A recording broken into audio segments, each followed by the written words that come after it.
मैं सुनीता सिंघल अपने चैनल एस्ट्रोलिंक में आपका हार्दिक स्वागत करती हूँ। दोस्तों, हृदय की गहराइयों से आपको मेरा नमस्कार। आज हम चर्चा करेंगे इंदु लगन के बारे में। दोस्तों, इंदु का मतलब होता है चंद्रमा। चंद्रमा का पर्यायवाची होता है इंदु, यानी हम चंद्रमा को इंदु भी कहते हैं। इंदु लगन का प्रयोग कुंडली में धन की स्थिति जानने के लिए किया जाता है कि व्यक्ति के जीवन में कितना धन रहेगा, और अगर धन रहेगा तो वो उसको कब प्राप्त होगा, कब व्यक्ति के जीवन में धन की प्राप्ति होगी, ये सब जानने के लिए हम इंदु लगन का प्रयोग करते हैं। तो इंदु लगन कैसे बनाया जाता है, आइए देखते हैं।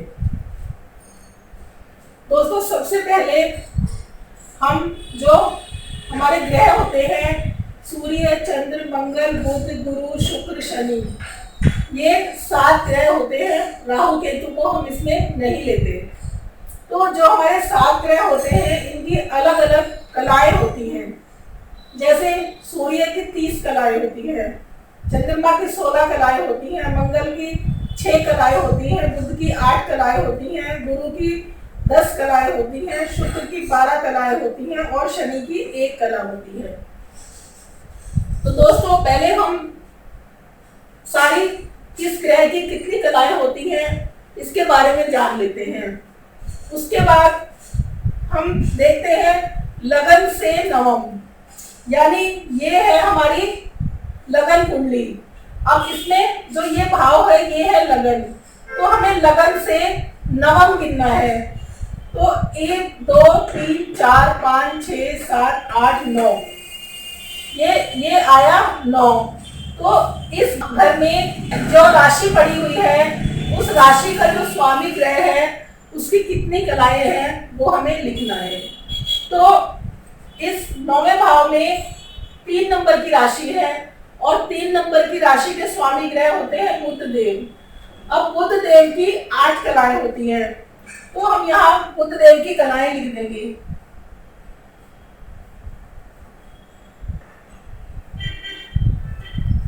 उसके बाद चंद्र से नवम।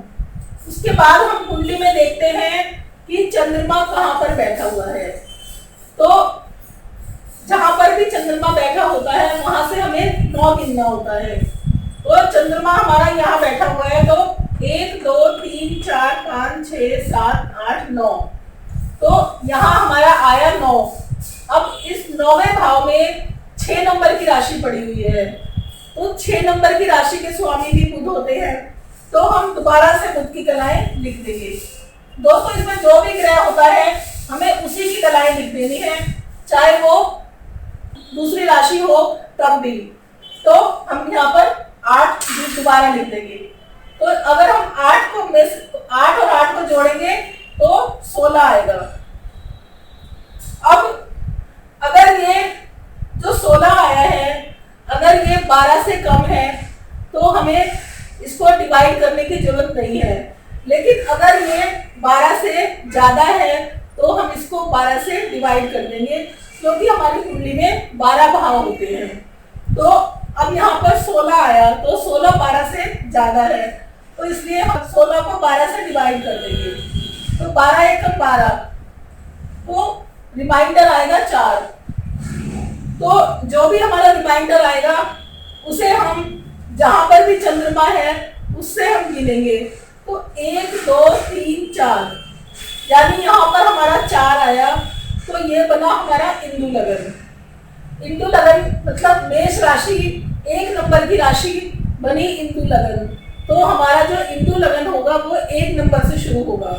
तो अब हम दूसरी कुंडली बनाएंगे, इंदु लगन कुंडली। अब हम इसे 1 नंबर से शुरू करेंगे।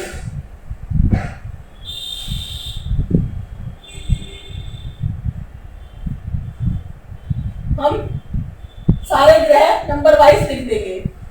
तो हमने ये इंदु लगन कुंडली बना दी। अब जिस भी नंबर की राशि में जो भी ग्रह लिखा हुआ है, वही हमें इसमें भर देना है।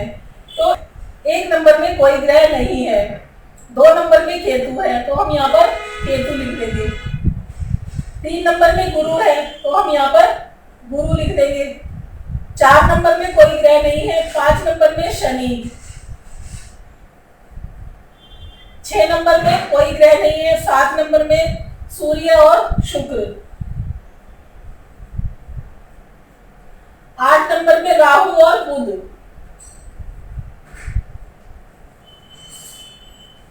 और 9 नंबर में मंगल,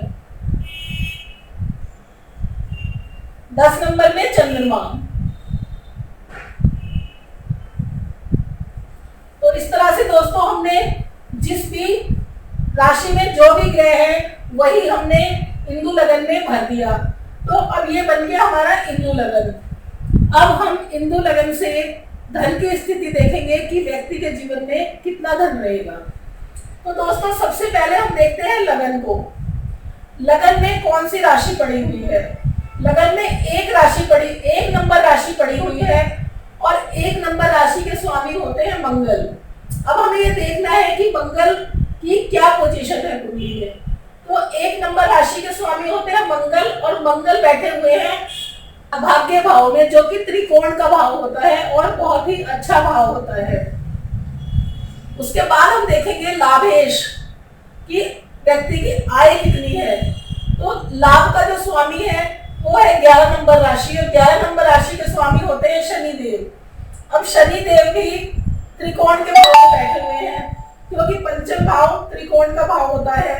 तो इसका मतलब है कि शनिदेव की प्लेसमेंट भी बहुत अच्छी है। उसके बाद हम देखेंगे धन का स्वामी। अब धन का स्वामी है शुक्र। अब शुक्र बैठा हुआ है केंद्र में, तो इसका मतलब है कि जो लग्नेश है वो बैठा हुआ है त्रिकोण में बैठा हुआ है और लाभेश भी त्रिकोण में बैठा हुआ है और धनेश केंद्र में बैठा हुआ है। तो दोस्तों ये एक बहुत ही अच्छी पोजीशन है। अब ये हमारा त्रिकोण बनेगा ऐसे, ये हमारा बना त्रिकोण। तो दोस्तों अब ये पोजीशन बहुत ही अच्छी है जो इस कुंडली में बनी हुई है। तो इसका मतलब ये है कि इस व्यक्ति के जीवन में बहुत धन रहेगा, अपार संपत्ति रहेगी। और वो इसको संपत्ति कब मिलेगी? जब इन ग्रहों की दशा अंतरदशा आएगी। और चंद्रमा को हम देखेंगे कि चंद्रमा कहाँ बैठा हुआ है, क्योंकि चंद्रमा हमारा मन है और चंद्रमा ही इंदु लगन है। तो हम देखेंगे कि चंद्रमा लगन से केंद्र में बैठा हुआ है और दशम भाव में बैठा हुआ है। तो दोस्तों ये भी एक बहुत ही अच्छी पोजीशन है, यानी कि ये बहुत ही अच्छी कुंडली है। और जब भी इन ग्रहों की दशा अंतरदशा आएगी तो इस व्यक्ति को बहुत अच्छे परिणाम मिलेंगे, इस व्यक्ति को बहुत धन की प्राप्ति होगी। तो दोस्तों इस तरह से हम देखते हैं कि इंदु लगन से व्यक्ति के जीवन में कितना धन रहेगा और वो धन उसे कब प्राप्त होगा। दोस्तों अगर आपके मन में कोई सवाल है और आप मुझसे उसका उत्तर जानना चाहते हैं तो कमेंट बॉक्स में लिखिए और आपके प्रश्न का उत्तर दिया जाएगा। इसी के साथ दोस्तों मैं इस वीडियो को यहीं ख़त्म करती हूँ। अगर आपको ये वीडियो अच्छी लगी हो तो इसे लाइक कीजिए, सब्सक्राइब कीजिए और शेयर कीजिए। धन्यवाद।